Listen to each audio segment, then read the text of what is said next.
રાજ્યમાં વરસાદને લઈને અંબાલાલ પટેલે કરી છે આગાહી। અષાઢી બીજના સંકેતને લઈને અંબાલાલે આગાહી કરી છે। દેવભૂમિ દ્વારકા, પોરબંદરમાં ભારેથી અતિ ભારે વરસાદની આગાહી કરવામાં આવી છે। કચ્છના ભાગોમાં વરસાદી ઝાપટા પડી શકે છે। અરબ સાગરમાં ભેજના કારણે ઘણા ભાગોમાં વરસાદ પડશે।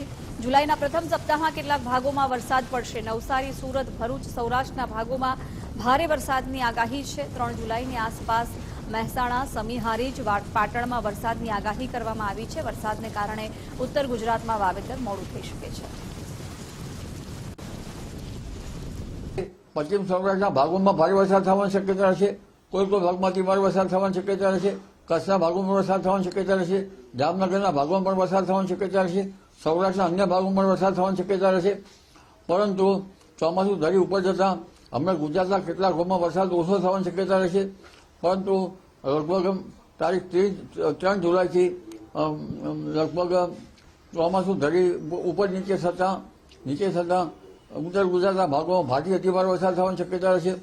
જુલાઈના પ્રથમ સપ્તાહમાં ખાસ કરીને 3 જુલાઈ અને 6 જુલાઈની આસપાસ ભારે વરસાદ થવાની શક્યતા રહેશે। તારીખ 9 થી 15 જુલાઈમાં પણ વરસાદ થવાની શક્યતા રહેશે।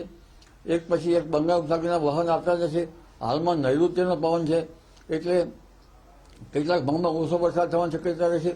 પરંતુ ધીરે ધીરે નૈઋત્યનો પવન, સમયવાહી પવન મજબૂત થતાં પુનઃ રાજ્યના અંદરના ભાગોમાં આવતા ભારે વરસાદ થવાની શક્યતા રહેશે।